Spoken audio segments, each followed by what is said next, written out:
I stood at the altar watching empty chairs where my family should have been sitting. My bride Sarah squeezed my hand as I realized the truth. Mom had actually chosen my brother Tyler's last-minute Hawaii vacation over my wedding day. The text from Tyler still burned in my mind. "Vacation can't wait, bro. Mom says you'll understand. We'll celebrate when we get back," with that stupid laughing emoji. 28 years of being second choice, and this was my breaking point. Growing up in Phoenix, Arizona, I learned early that love in my family came with conditions.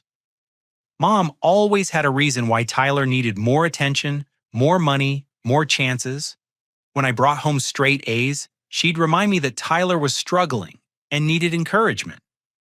When Tyler failed his driving test for the third time, Mom bought him a brand new Honda Civic. When I asked for help with my beat-up Ford Focus that barely started, she told me that hardship builds character. The pattern started after Dad died in a construction accident when I was 16 and Tyler was 13. Robert Hendricks had been the kind of father who treated his sons equally, splitting his attention between my science projects and Tyler's baseball games. But when that scaffolding collapsed on a Tuesday morning in March, everything changed.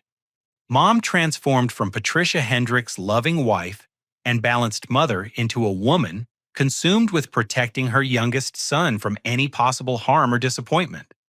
Tyler became her precious baby, who could do no wrong, while I became the responsible one who was supposed to understand and sacrifice for the family's greater good. During my senior year, when I was named valedictorian of Desert Mountain High School, Mom missed my graduation speech because Tyler had a Little League championship game. She drove 43 miles to watch him strike out twice, while I delivered my speech to an audience that included Sarah's parents but not my own mother.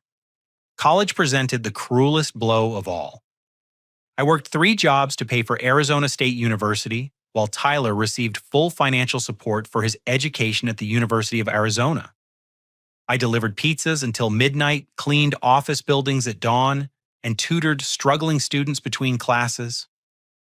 My weekends disappeared into double shifts at a computer repair shop, where I learned the programming skills that would later save my career. Meanwhile, Tyler pledged the most expensive fraternity on campus and failed half his classes. 2 years into college, I discovered the devastating truth about our family finances. While organizing Dad's old papers for a financial aid application, I found documentation that made my stomach drop. Dad had left equal college funds for both sons from his life insurance policy. $250,000 was supposed to be split between Tyler and me, ensuring we could both graduate debt-free. The account statements told a different story entirely. Mom had systematically drained my portion to fund Tyler's lifestyle and his catastrophic business ventures. When he was 21, Tyler convinced Mom to let him invest my college money in cryptocurrency trading. He promised to double the funds within 6 months and pay for both our educations. Instead, he lost every penny in a series of reckless trades and margin calls. The documented evidence showed transaction after transaction, all approved by Mom as the account administrator. When I confronted her with the bank statements, Mom's face crumpled into practiced tears. She explained that Tyler had been so depressed after Dad's death, and the investment opportunity seemed like a way for him to find purpose and success. She swore that Tyler felt terrible about the losses and was working hard to pay back every dollar. Of course, no payments ever materialized, and Tyler never acknowledged the debt when I tried to discuss it with him directly. Sarah witnessed this confrontation during our junior year of college, and it opened her eyes to the dysfunction that I had normalized. She couldn't understand how a mother could steal from one child to enable another's irresponsibility. Her own parents, Michael and Linda Thompson, had raised 4 children with strict fairness and equal opportunity. Watching them interact with their kids showed me what healthy family dynamics actually looked like. Meanwhile, Tyler's pattern of failure continued without consequences. He dropped out of the University of Arizona after 3 semesters then enrolled at Phoenix Community College, which he also abandoned. Mom paid for 5 different career training programs from real estate to personal training to web design. Tyler would attend for a few weeks, lose interest, and move on to the next expensive opportunity. Each failure was met with Mom's understanding and checkbook rather than accountability. His employment history read like a catalog of poor decisions and burned bridges. Tyler lasted 4 months at a luxury car dealership before getting fired for sleeping with a customer's wife. He worked 6 weeks at a marketing firm before his cocaine habit got him terminated.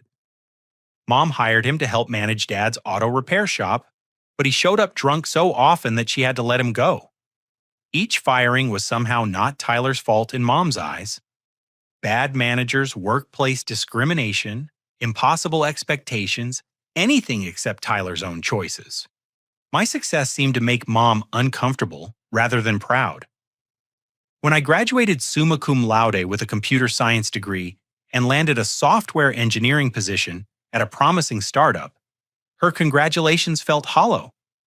She spent more time worrying about how my good fortune might make Tyler feel inadequate than celebrating my achievements. When I got promoted to senior developer with a substantial raise, Mom suggested I should help pay for Tyler's latest business venture rather than putting the money toward my wedding fund. The manipulation tactics became more sophisticated as I established independence. Mom perfected the art of emotional blackmail using guilt and fabricated health problems to control my behavior. She would call me sobbing about chest pains whenever I refused to enable Tyler's latest scheme. She claimed that my coldness toward my brother was destroying the family and causing her sleepless nights. According to Mom, everything would be fine if I could just be more understanding and supportive of Tyler's struggles. Tyler's drunk driving arrests became another source of family drama that somehow became my responsibility to help resolve. Mom spent thousands on lawyers and court fees for his 3 DUI convictions, money that could have replaced her aging roof or fixed her failing air conditioning. When I suggested that Tyler needed to face the consequences of his actions, Mom accused me of being heartless and lacking compassion for my troubled brother.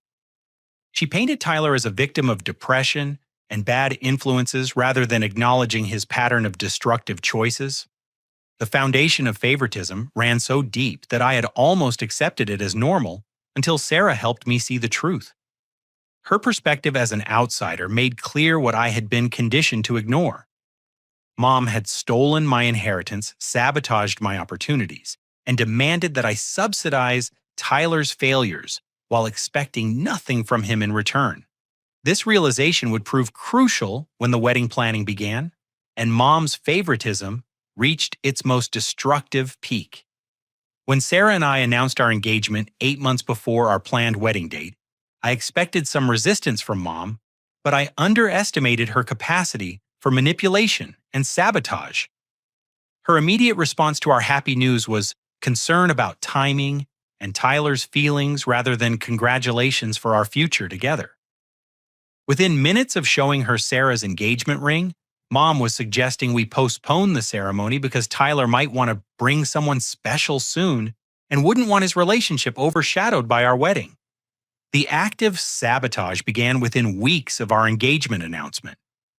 Mom obtained our venue contact information and called Sunset Manor claiming to be Sarah Thompson. She told the event coordinator that we needed to cancel our booking due to a family emergency, requesting that all deposits be returned immediately.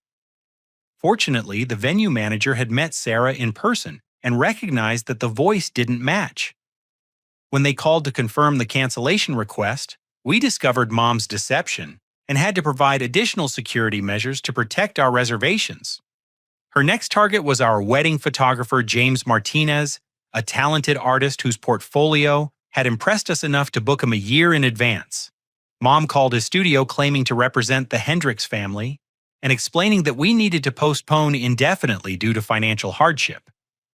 She requested that he return our deposit and release our date to other clients.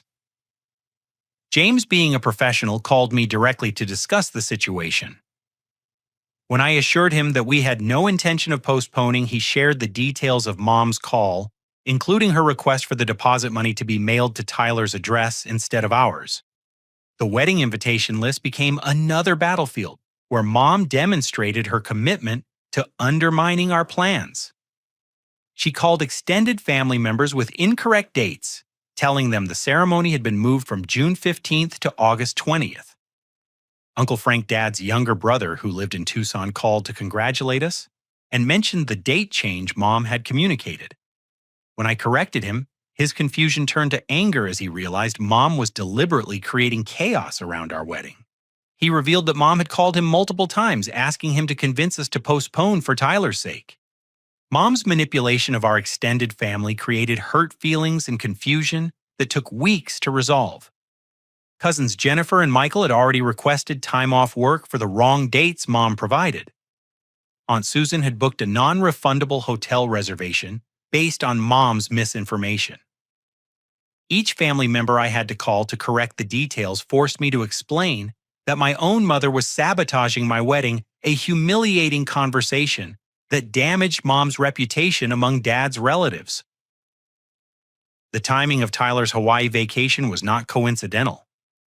Mom had access to our save-the-date cards through Tyler's girlfriend Stephanie, a 24-year-old aspiring influencer who demanded expensive experiences to fuel her social media content.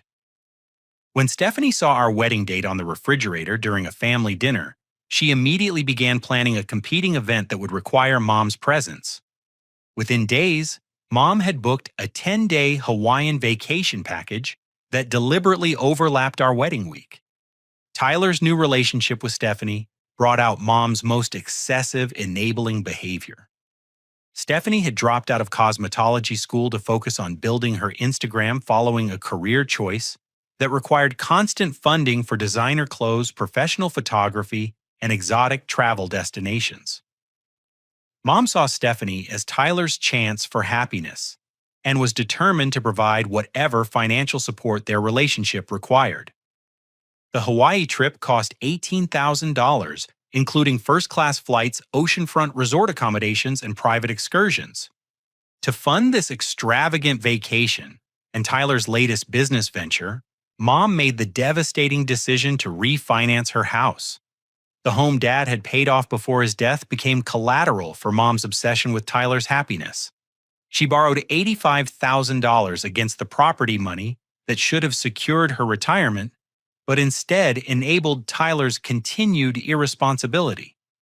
When I learned about the refinancing through a credit report alert, I tried to discuss the financial implications with Mom, but she dismissed my concerns as jealousy over Tyler's success.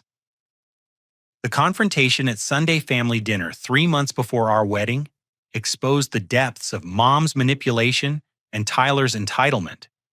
When I asked directly whether they planned to attend our ceremony, Tyler laughed and said their vacation couldn't be changed because Stephanie needed the content for a brand partnership opportunity. Mom supported this reasoning, claiming that I was being selfish by not adjusting my wedding date to accommodate their travel plans. According to Mom, a loving brother would want Tyler to have this opportunity for happiness and success. Uncle Frank attended that disastrous dinner and witnessed the family dynamics that had been hidden from outside observers. Dad's brother had suspected favoritism over the years, but had never seen Mom openly choose Tyler's whims over my major life events. When Mom suggested that Sarah and I could simply have a small courthouse ceremony and celebrate with a family party when Tyler returned, Uncle Frank stood up from the table and told her she was making a terrible mistake that would destroy her relationship with me forever. The emotional manipulation escalated as our wedding date approached. Mom began experiencing mysterious health problems that coincidentally flared up whenever I established boundaries or refused to enable Tyler's behavior. She claimed chest pains when I wouldn't postpone the wedding, complained of dizzy spells when I refused to pay for Tyler's business expenses, and developed severe headaches whenever I suggested that Tyler should get a job and support himself. These symptoms always disappeared when Tyler needed something, revealing them as calculated manipulation tactics. Sarah's parents observed this dysfunction with growing concern and anger. Michael Thompson, a retired federal judge, and Linda Thompson, a former high school principal, had never encountered a family system so twisted by favoritism and manipulation. They offered to increase their financial contribution to our wedding reception, to compensate for Mom's lack of support, a generous gesture that highlighted the stark contrast between healthy family dynamics and the toxicity I had endured for years. The week before our wedding, Mom made her final attempt to control the situation. She called our venue, our caterer, and our DJ, claiming that Tyler had been in a serious accident and we needed to postpone everything immediately. Each vendor contacted us directly to express condolences and discuss rescheduling options. When I called Tyler to check on his condition, he answered from a Maui beach bar, laughing about Mom's creativity in trying to stop our wedding. This conversation confirmed that Mom had fabricated the emergency specifically to sabotage our ceremony.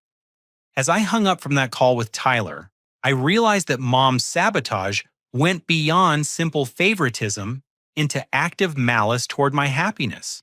She wasn't just enabling Tyler's irresponsibility. She was deliberately trying to prevent my success and joy. This understanding prepared me for the abandonment I would face on my wedding day and the long journey toward justice that would follow. The morning of June 15th dawned bright and cloudless, exactly the kind of perfect Arizona weather Sarah and I had hoped for our outdoor ceremony. I woke up in my best man's hotel room feeling nervous excitement mixed with a growing dread about my family's absence. The final text from Mom had arrived at 6:30 a.m., a message that would burn in my memory forever. Tyler had an emergency situation with his flight. I need to be with him. We'll celebrate when we get back. You understand, right? No emergency existed except Mom's inability to choose her son's wedding over her golden child's vacation. Tyler's social media posts from the previous evening showed him and Stephanie enjoying Mai Tais at sunset, hardly the image of someone facing a crisis requiring maternal support. The emergency was entirely fabricated to give Mom an excuse for abandoning the most important day of my life. Standing in my tuxedo 2 hours before the ceremony, I called Uncle Frank to confirm whether any family members would attend. His voice was heavy with disgust as he explained that Mom had pressured 17 relatives to boycott our wedding in solidarity with Tyler's absence. Aunts, uncles, and cousins who had watched me grow up were choosing Mom's manipulation over celebrating my marriage. Uncle Frank was driving from Tucson despite Mom's guilt trips because he refused to abandon me the way she had. The empty church seats told the story of a family divided by favoritism and control. Sunset Manor's beautiful chapel accommodated 200 guests, but the groom's side held only Uncle Frank, 3 college friends, and 2 co-workers from my startup company. Meanwhile, Sarah's side overflowed with Thompson family members, childhood friends, and former students who wanted to celebrate her happiness. The visual contrast was devastating and obvious to everyone present. Sarah handled the family abandonment with more grace than I deserved. During our private moment before walking down the aisle, she held my hands and promised that we were creating our own family, built on love and respect, rather than manipulation and favoritism. Her strength and optimism reminded me why I had fallen in love with her and why our marriage would succeed despite my family's dysfunction. Uncle Frank's emotional breakdown during the ceremony surprised everyone who knew him as a stoic former Marine. When Pastor Williams asked who gave the bride and groom their blessing, Uncle Frank stood up and declared that he represented the memory of my father, Robert, who would have been proud to see his eldest son marry such a wonderful woman. His voice cracked as he added that some family members had forgotten the values Robert tried to teach about love, loyalty, and treating your children equally. The reception proceeded beautifully despite the obvious absence of my family. Sarah's father gave a touching speech about welcoming me into the Thompson family and promised that I would always have a place at their table. Her younger sister Emma performed a song she had written about finding love and building new traditions. The celebration felt warm and meaningful, surrounded by people who genuinely cared about our happiness, rather than their own agendas. Our honeymoon in San Diego provided a peaceful escape from the family drama, but Tyler's social media presence made complete relaxation impossible. His Instagram account documented every expensive moment of their Hawaiian adventure helicopter tours over active volcanoes, private snorkeling expeditions, dinner at Michelin-starred restaurants, and couples massages at luxury spas.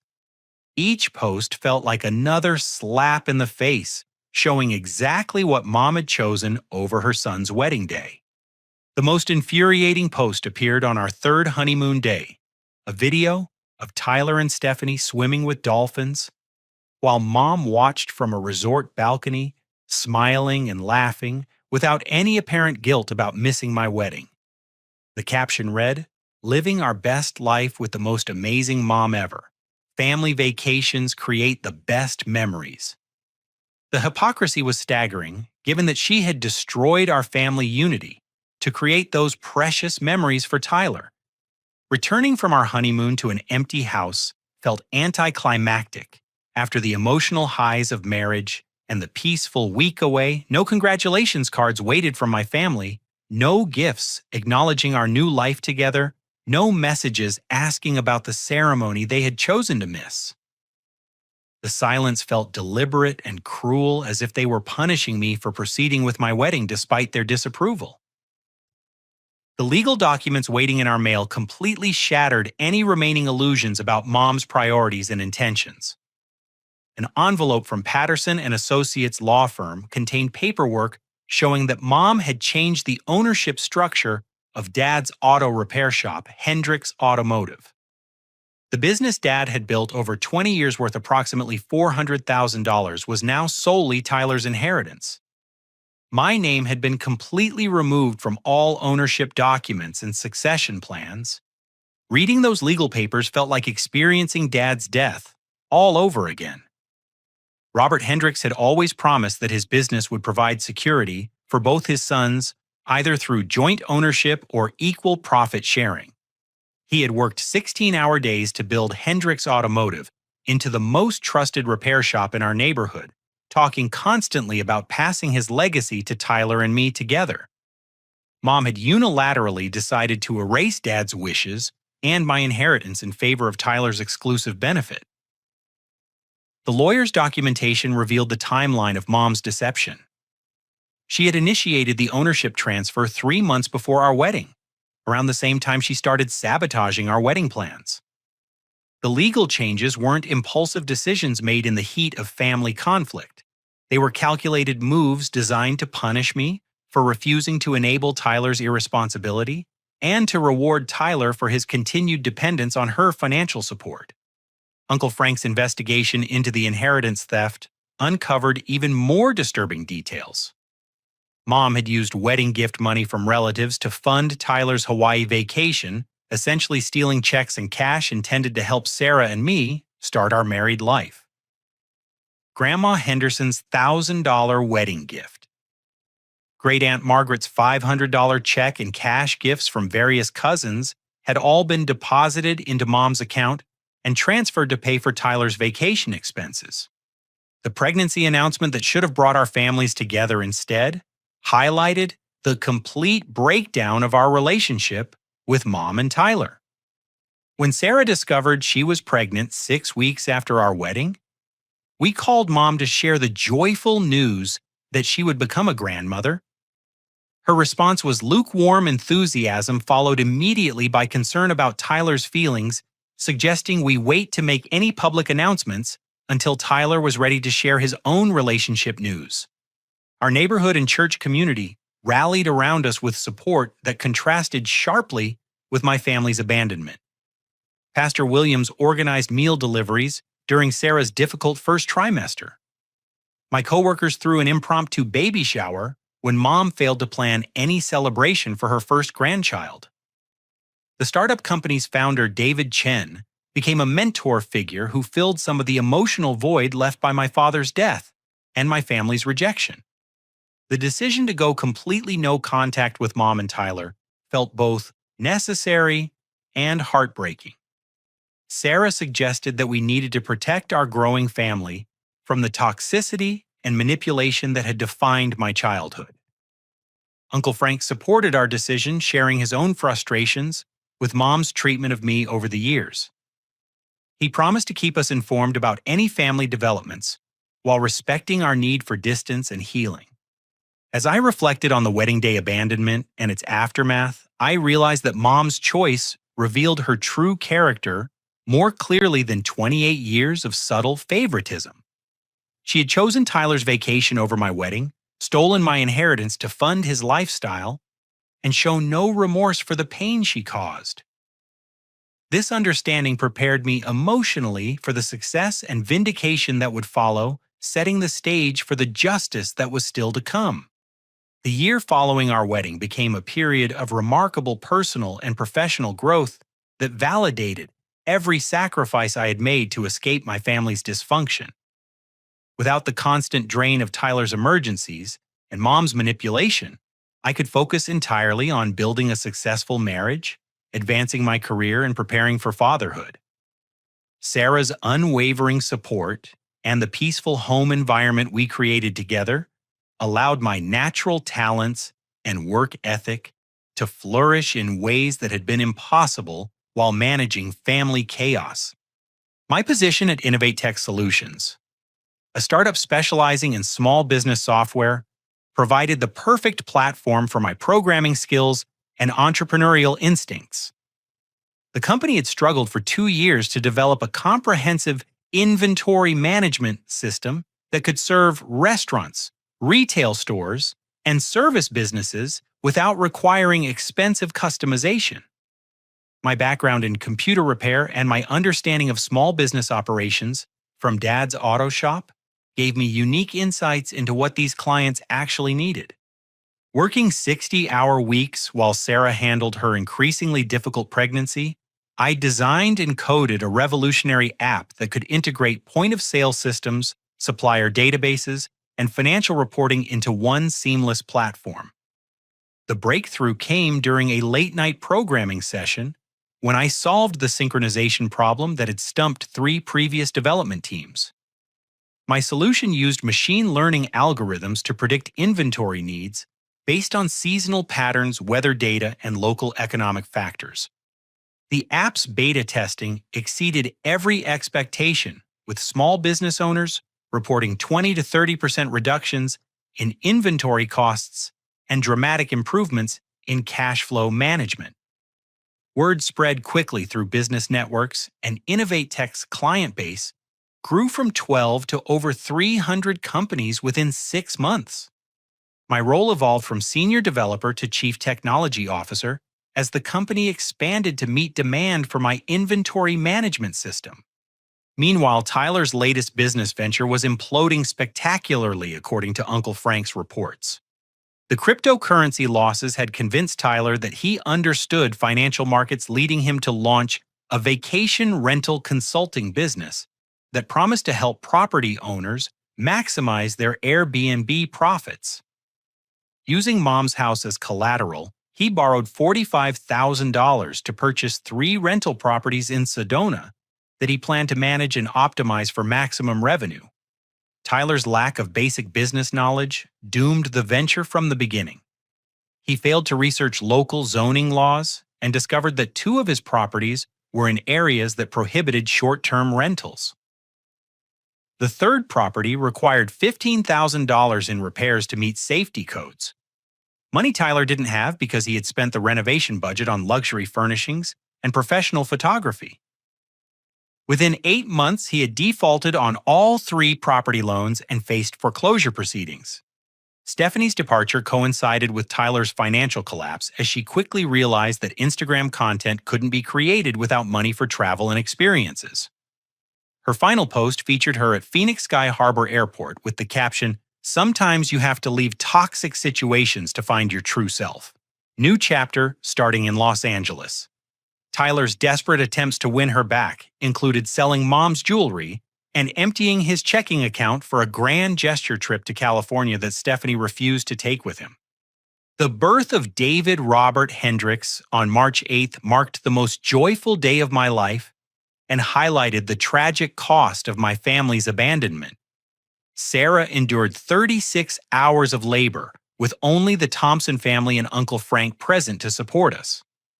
Mom never called to check on her daughter-in-law or ask about her first grandchild. Tyler was too consumed with his business failures to acknowledge David's existence. The hospital room filled with flowers and visitors, but none came from my immediate family. Naming our son after my father felt like reclaiming Dad's legacy from Mom's manipulation and Tyler's selfishness. David Robert represented the values Dad had tried to teach: hard work, integrity, equal treatment, and responsibility for your actions. Uncle Frank cried when we told him the name choice, sharing memories of his brother's excitement about becoming a grandfather and his dreams of teaching his grandsons about automotive repair and honest business practices. The tech industry recognition that followed our app's success brought validation that I had never experienced from my own family. When the Arizona Technology Council named me Young Innovator of the Year, the award ceremony was attended by Sarah's parents, Uncle Frank, and my coworkers, but no immediate family members. The irony wasn't lost on me that I was receiving statewide recognition for business innovation, while my brother's business ventures continued failing with Mom's unconditional financial support. The acquisition offer from Megacorp Industries arrived on David's 6-month birthday, creating a surreal juxtaposition between personal joy and professional triumph. Megacorp's senior vice president flew to Phoenix specifically to meet with me about purchasing InnovateTech's inventory management technology for their portfolio of small business solutions. The preliminary offer of $12 million for the entire company would net me approximately $2.4 million based on my equity stake and performance bonuses. Negotiating the acquisition deal required skills I had developed through years of managing my family's crisis situations and Tyler's manipulation attempts. The corporate lawyers tried various tactics to reduce the purchase price, but I remained calm and focused on protecting my interests and those of my coworkers. Sarah's father, with his judicial experience, reviewed all contracts and helped me understand the long-term implications of different deal structures. The final acquisition agreement signed on November 15th transformed our financial situation overnight and validated every decision I had made to prioritize education, hard work, and healthy relationships over enabling dysfunction. The $2.4 million payout allowed us to purchase our dream home in North Scottsdale, establish college funds for David and future children, and achieve financial security that would protect our family from the kind of manipulation I had experienced growing up. Our new house on Desert Mountain Drive featured 5 bedrooms, a 3-car garage, a swimming pool, and mountain views that reminded me daily of how far we had traveled from the chaos of my childhood. Sarah decorated David's nursery with an automotive theme that honored his grandfather's memory while celebrating our family's bright future. The home office where I continued consulting work overlooked the peaceful desert landscape that symbolized our escape from family toxicity. Meanwhile, Mom's retirement savings had been completely depleted by Tyler's failed ventures and her own poor financial decisions. Uncle Frank reported that she was working part-time at a grocery store to make ends meet, while Tyler lived in her basement unemployed since his vacation rental business collapsed. The house she had refinanced to fund his Hawaiian vacation now faced foreclosure proceedings unless she could find additional income or financial support. The community response to my success story created a network of supportive relationships that replaced the family connections I had lost. Local business owners who used our inventory management system became mentors and friends who celebrated our achievements without ulterior motives. The startup ecosystem in Phoenix welcomed me as a success story worth emulating, providing speaking opportunities and consulting requests that kept me connected to the innovation community Dad would have admired. As David took his first steps in our beautiful new home, I reflected on the journey from wedding day abandonment to entrepreneurial success. The pain of my family's rejection had motivated me to build something lasting and meaningful with people who shared my values. The foundation we had created would prove essential when Mom and Tyler returned with desperate demands and false reconciliation attempts, setting the stage for the ultimate confrontation that would determine our family's future forever.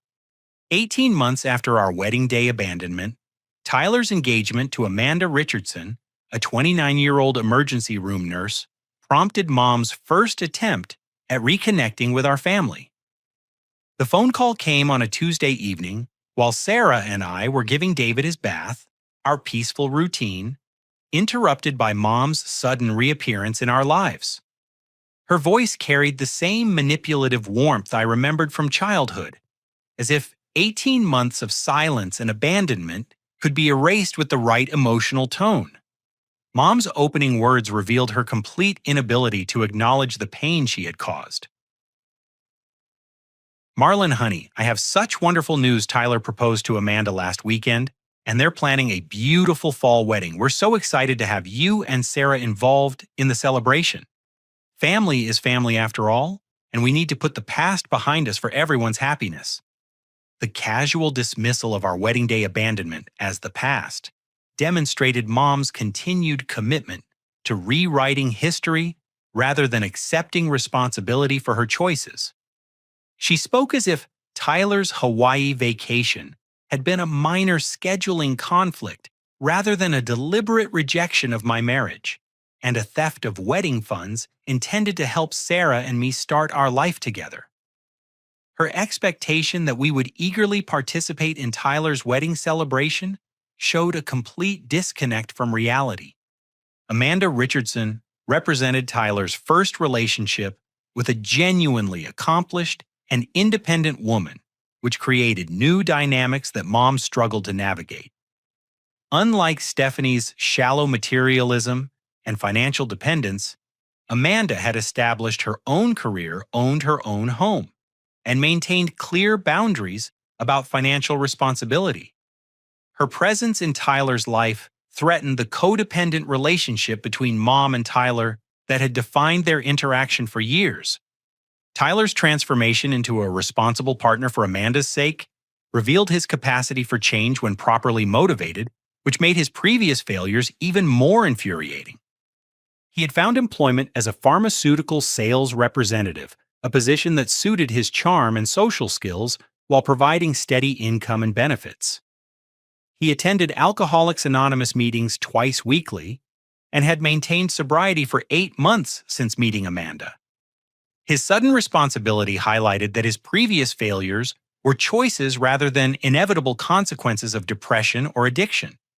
The engagement announcement also revealed Tyler's desperate need for family validation and financial support despite his apparent progress.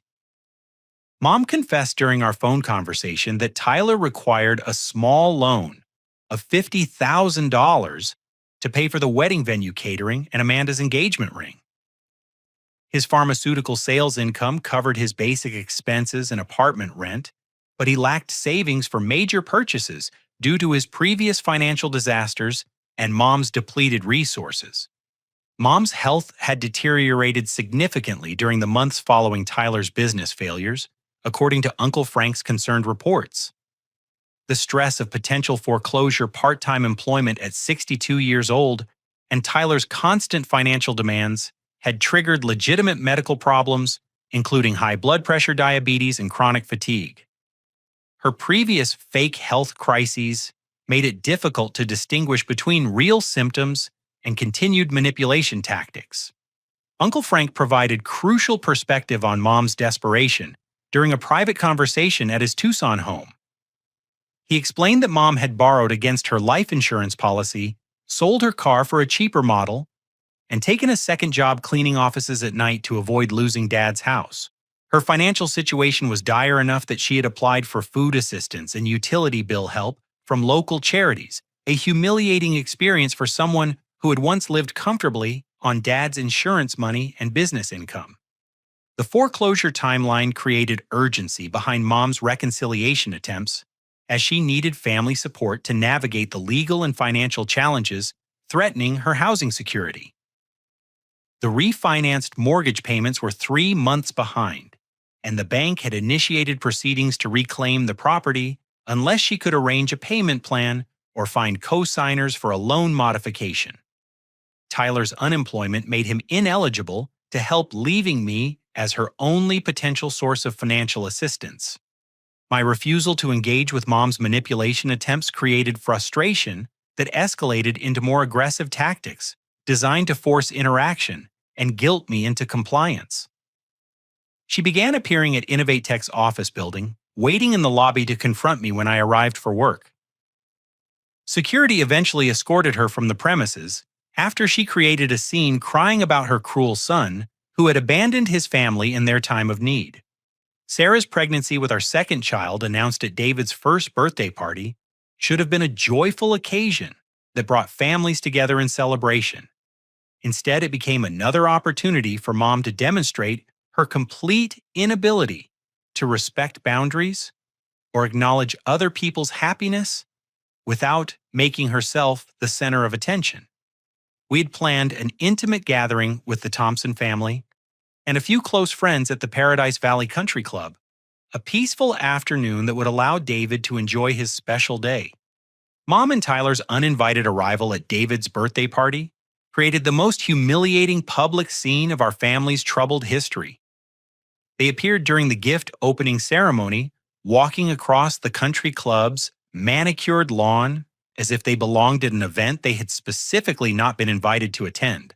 Mom carried a large wrapped present and wore a dress that suggested she expected to be welcomed and photographed as the proud grandmother rather than ejected as an unwelcome intruder. Tyler's immediate demand for recognition as David's uncle revealed his continued sense of entitlement despite 18 months of absence from our lives. He approached Sarah and tried to take David from her arms, introducing himself to confused party guests as the baby's uncle who had been traveling for business during previous visits. His lies to our friends and Sarah's family members created an awkward atmosphere as people tried to understand why we seemed uncomfortable with our relative's presence. Mom's public emotional breakdown escalated when I asked them to leave voluntarily before involving country club security. She collapsed into a chair and began sobbing loudly about her cruel and heartless son, who had turned his brother against the family and refused to let her see her precious grandchild.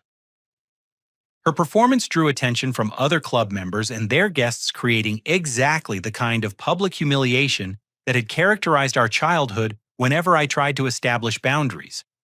The scene attracted the attention of other country club members who recognized us as new neighbors in the Paradise Valley community. Mom's accusations about my alleged cruelty and abandonment of my family created gossip and speculation that threatened our reputation in the upscale social circles we had worked hard to join.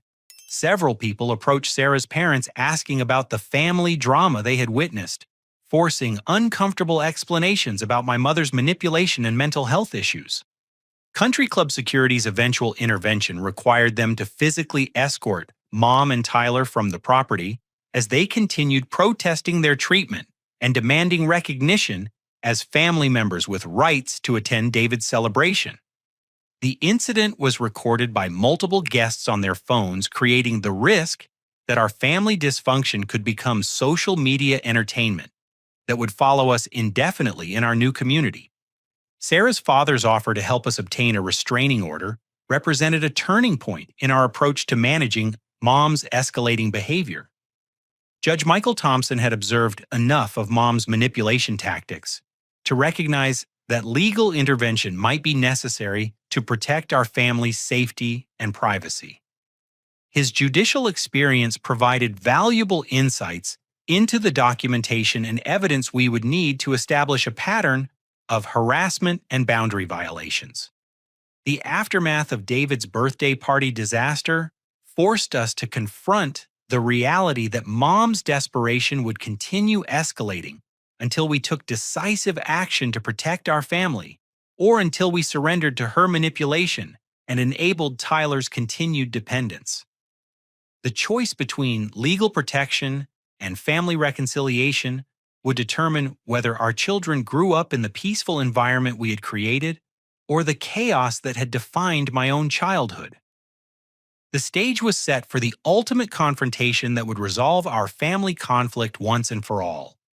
Tyler's wedding date of October 21st created a 6-week countdown during which Mom's desperation reached dangerous new levels that threatened our family's safety and reputation in ways I had never experienced. Her traditional manipulation tactics of guilt trips and fake emergencies had failed to achieve reconciliation, forcing her to escalate into character assassination and outright lies that could permanently damage my relationships with extended family members and professional associates. The family pressure campaign began with seemingly innocent phone calls from relatives I hadn't spoken to in years, all asking suspiciously similar questions about my treatment of Mom and my reasons for excluding Tyler from my life. Cousin Jennifer from Flagstaff called first expressing concern about rumors she had heard regarding my alleged abuse of Mom and my refusal to help with her medical expenses. The conversation felt rehearsed, as if Jennifer was reading from a script Mom had provided about my supposed cruelty and selfishness. Aunt Susan's follow-up call 3 days later confirmed that Mom was conducting a systematic campaign to destroy my reputation within our extended family network. Susan accused me directly of abandoning my sick mother in her time of need and stealing money that rightfully belonged to Tyler. According to Susan, Mom had shown her bank records proving that I had somehow manipulated Dad's business accounts to cheat Tyler out of his inheritance, a complete fabrication that demonstrated Mom's willingness to commit fraud to support her lies. The most disturbing revelation came from Uncle Frank's investigation into Mom's claims and the evidence she was presenting to support her character assassination campaign. Using his connections as a former Marine and his relationships with family members who trusted his judgment, Uncle Frank discovered that Mom had created doctored bank statements, fake medical bills, and falsified legal documents to support her version of our family conflict. Mom's lies about physical abuse represented a new low in her manipulation tactics and a serious threat to my freedom and reputation. She claimed that I had physically attacked her during our confrontation about Tyler's college fund theft, showing relatives photographs of bruises that she attributed to my violence. Uncle Frank's investigation revealed that the photos were taken after Mom deliberately injured herself by falling downstairs at her house, injuries she then blamed on my supposed assault. The extended family WhatsApp group that excluded Sarah and me became a forum for spreading Mom's fabricated stories and rallying support for Tyler's wedding celebration. Screenshots Uncle Frank secretly provided showed dozens of messages expressing outrage about my treatment of Mom and excitement about supporting Tyler during his time of happiness. Relatives who had known me since childhood were accepting Mom's lies without question, demonstrating the power of her manipulation and the family's willingness to believe the worst about me. Mom's claims about the source of my professional success represented perhaps the most creative and damaging lies in her campaign against my reputation. She told family members that my software development skills and business success had come from stealing Tyler's ideas and using connections Dad had built in the automotive industry. According to her version of events, Tyler had developed the inventory management concepts during his failed business ventures, and I had somehow accessed his work and profited from his innovation.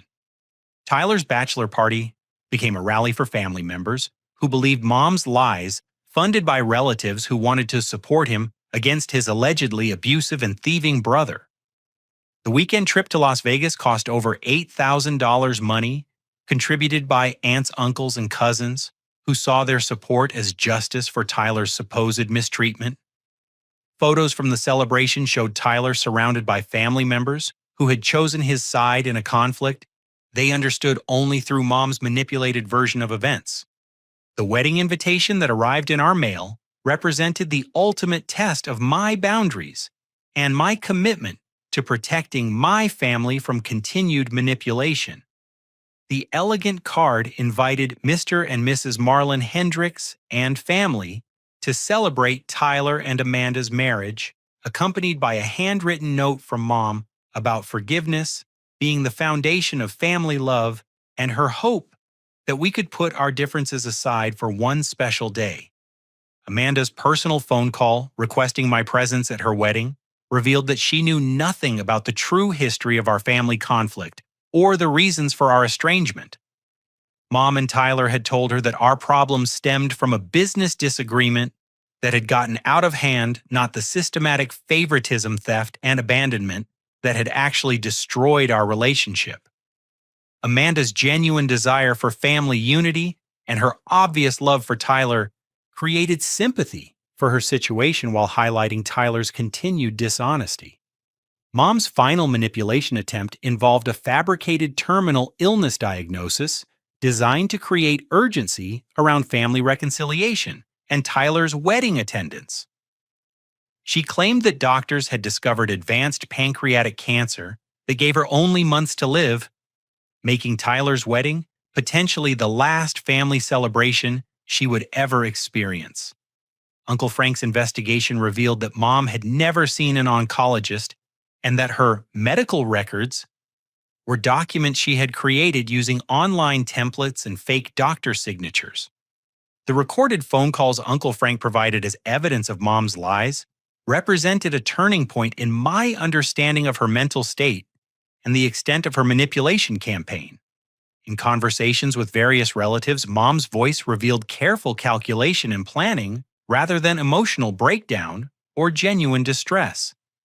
She discussed strategy for turning family members against me, specific lies to tell different people based on their personalities, and ways to ensure Tyler's wedding would force a confrontation that would either restore her control or permanently divide our extended family.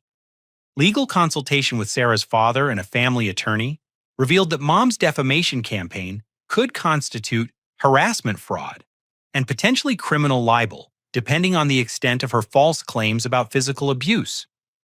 The documented evidence of her lies provided grounds for a restraining order and possibly a lawsuit to protect our reputation and prevent further character assassination. However, pursuing legal action would require public disclosure of our family dysfunction and could damage relationships with relatives who had been deceived by Mom's manipulation. The decision to attend Tyler's wedding surprised everyone who knew about our family conflict, including Sarah, who worried about exposing ourselves to further manipulation and public humiliation. My choice was strategic rather than reconciliatory, based on Uncle Frank's advice that confronting Mom's lies publicly might be the only way to stop her campaign and restore my reputation with extended family members who had been deceived by her fabricated stories. The careful planning required for this confrontation involved documenting all evidence of Mom's lies, coordinating with Uncle Frank and Sarah's father for support, and preparing for the emotional and social consequences of exposing the truth about our family's dysfunction. The stage was set for a public revelation that would either restore justice and accountability to our family relationships or permanently destroy any possibility of reconciliation with Mom and Tyler. As I prepared for Tyler's wedding day confrontation, I reflected on the journey from Mom's subtle childhood favoritism to her current campaign of character assassination and fraud. The little boy who had accepted unequal treatment as normal had become a man capable of standing up for truth and protecting his family from continued manipulation. The ultimate test of my strength and my commitment to justice was about to unfold in front of our entire extended family.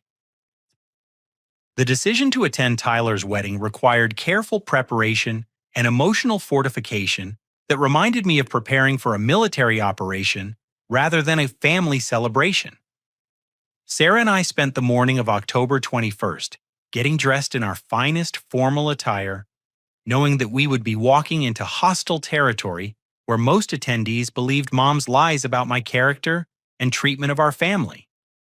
David wore his first suit, a navy blue outfit, that made him look like a miniature gentleman ready for his debut in extended family politics. Uncle Frank met us in the parking lot of St. Mary's Catholic Church 30 minutes before the ceremony, carrying a briefcase containing all the documented evidence of Mom's deception and Tyler's financial irresponsibility. His military bearing and serious expression made clear that this was a mission rather than a celebration, a final battle to restore truth and justice to our family relationships or permanently sever ties with people who had chosen manipulation over honesty. The shocked expressions on relatives' faces when we entered the church revealed the effectiveness of Mom's character assassination campaign and their surprise that I had dared to appear at an event where I was clearly unwelcome. Cousin Jennifer avoided eye contact completely, while Aunt Susan whispered urgently to her husband about calling security to remove the dangerous family member who had allegedly abused his mother. The cold reception confirmed that our confrontation would need to be dramatic and undeniable to overcome months of carefully planted lies. Tyler's confidence during the pre-ceremony greetings demonstrated his complete belief that Mom's manipulation had succeeded in destroying my credibility and isolating me from family support. He approached our pew with a smug smile and loud voice, making sure other guests could hear his magnanimous offer to put the past behind us for Amanda's sake. His performance as the forgiving brother showed sophisticated understanding of public perception and his role in Mom's narrative about our family conflict. Mom's attempt at a tearful reunion in front of the assembled guests represented her final manipulation performance, complete with dramatic sobbing and loud declarations about the power of forgiveness and family love. She rushed toward me with arms extended, clearly expecting that I would either reject her publicly and confirm her claims about my cruelty, or accept her embrace and signal my surrender to her version of our relationship. Her theatrical approach attracted attention from every guest in the church, setting the stage for the revelation that would follow. Amanda looked absolutely radiant in her grandmother's vintage wedding dress, a vision of genuine happiness and hope that made the upcoming revelation more difficult but also more necessary. Her love for Tyler was obvious and sincere, based on the person he had become for her, rather than the irresponsible man he had been throughout our childhood. She deserved to know the truth about Tyler's character and financial dependence before legally binding herself to someone who had never faced consequences for his actions. The wedding ceremony proceeded beautifully, despite the underlying family tension with Amanda and Tyler exchanging vows that spoke about commitment, responsibility, and building a life together based on honesty and mutual support. Tyler's promises to be faithful, hardworking, and devoted rang hollow to those who knew his history, but Amanda's radiant smile suggested she believed completely in his transformation and their future together. The reception at the Arizona Biltmore provided an elegant setting for the confrontation that would determine our family's future, with 200 guests enjoying cocktails and appetizers, while completely unaware of the drama about to unfold. Mom had spared no expense for Tyler's celebration, spending money she didn't have on premium bar service, gourmet catering, and elaborate floral arrangements that demonstrated her continued prioritization of Tyler's happiness over financial responsibility.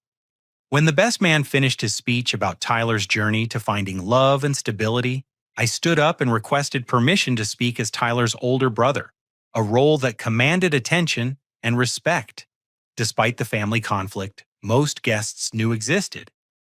My calm demeanor and formal appearance suggested reconciliation rather than confrontation, which encouraged the wedding coordinator to hand me the microphone and the guests to listen respectfully to what they expected would be a healing moment. The revelation began with my acknowledgement of Amanda's beauty and grace, followed by my hope that their marriage would be built on the honesty and accountability that had been missing from our family relationships. I expressed genuine affection for Amanda, while making clear that my presence was motivated by love for truth rather than acceptance of Tyler's behavior or Mom's manipulation over the years.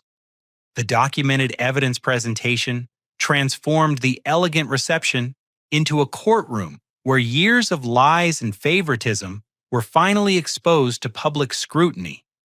Uncle Frank assisted by distributing copies of bank records, legal documents, and recorded phone transcripts, while I explained each piece of evidence and its significance to our family's financial and emotional destruction. The bank statements showing Mom's theft of my college fund created audible gasps, while the recordings of her lies about my supposed abuse generated shocked silence. Tyler's public humiliation as his financial dependence and irresponsibility were exposed in detail represented a moment of accountability he had never experienced in his 25 years of life. The documentation showed his multiple business failures, drunk driving arrests, job terminations, and complete reliance on Mom's financial support even into his adult relationship with Amanda. His attempts to interrupt or deny the evidence were undermined by Uncle Frank's additional documentation and witness testimony. Mom's complete breakdown as her manipulation tactics were revealed and her lies exposed represented the collapse of a system of control that had defined our family dynamics for 15 years. Her attempts to maintain her version of events crumbled as relatives examined the evidence and recognized the sophistication of her deception campaign. The fake medical records, doctored bank statements, and fabricated abuse allegations showed a level of manipulation that shocked even family members who had enabled her favoritism. Amanda's reaction to learning Tyler's true character and financial situation demonstrated the wisdom and strength that had attracted Tyler to genuine responsibility for the first time in his life. Rather than defending Tyler or attacking the messenger, she quietly examined the evidence and asked pointed questions about his plans for financial independence and accountability. Her calm professionalism as a medical professional helped her process the information objectively rather than emotionally. Extended family members' apologies and expressions of shame for believing Mom's lies without investigating the truth created a wave of validation that I had never experienced from my father's relatives. Aunt Susan approached me with tears in her eyes, confessing that she had always suspected favoritism, but had never imagined the extent of Mom's manipulation and theft. Cousin Jennifer offered to help expose Mom's lies to other relatives who hadn't attended the wedding. The final confrontation with Mom forced her to acknowledge years of favoritism, theft, and manipulation in front of witnesses who could no longer deny or minimize her actions.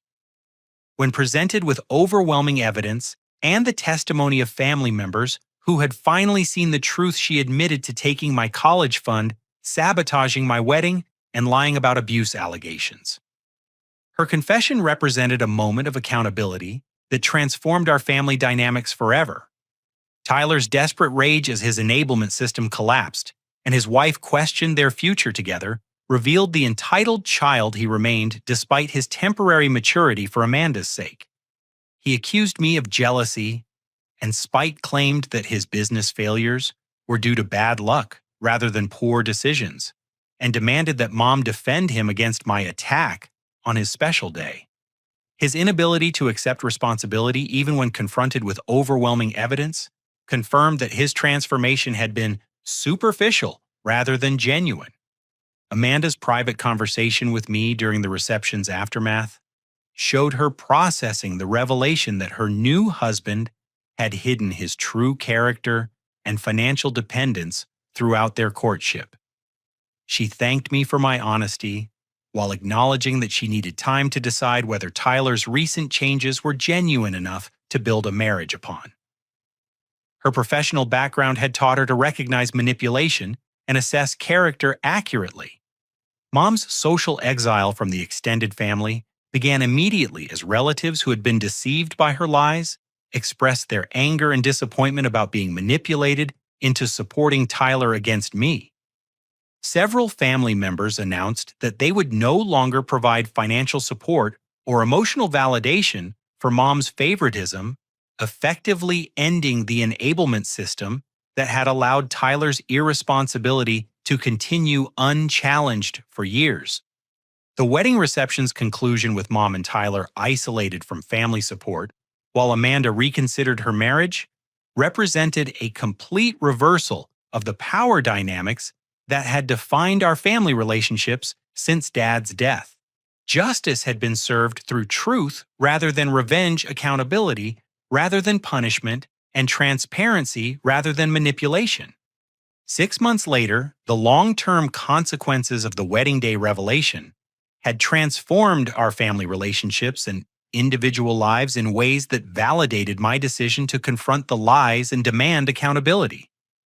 Tyler was working a second job to support himself after Amanda decided to postpone their marriage until he could demonstrate genuine financial independence and responsibility. Mom had begun attending therapy sessions to address her manipulation behaviors and had started making symbolic payments toward replacing my stolen college fund. Amanda's decision to maintain her relationship with Tyler while insisting on professional counseling and financial transparency represented hope for Tyler's genuine transformation based on accountability rather than enablement. Their relationship continued with clear boundaries and expectations that required Tyler to maintain employment, attend therapy, and rebuild trust through consistent actions rather than promises.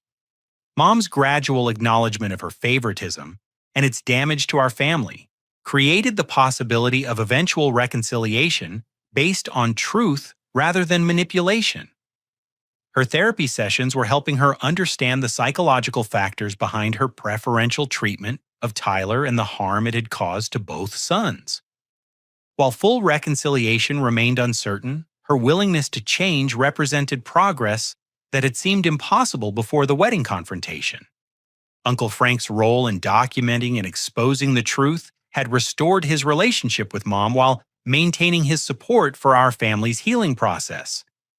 His military values of honor and accountability had provided the framework for achieving justice without permanent family destruction, showing that truth could triumph over manipulation when someone had the courage to stand up for what was right. Our extended family relationships had been restored and strengthened through the shared experience of confronting manipulation and choosing truth over comfortable lies. Relatives who had been deceived by Mom's character assassination now understood my perspective and offered support for our growing family. The wedding day revelation had created stronger bonds based on honesty rather than obligation. Sarah's pregnancy progressed smoothly in the peaceful environment we had created through establishing boundaries and demanding accountability from family members who wanted relationships with us. Our second child would grow up in a family system based on fairness, responsibility, and mutual respect rather than the favoritism and manipulation that had defined my childhood. David's relationship with his extended family developed naturally now that Mom could no longer manipulate family gatherings or create chaos through lies and emotional blackmail. He was learning healthy family dynamics through interactions with the Thompson family and reformed relationships with Dad's relatives who had chosen truth over manipulation.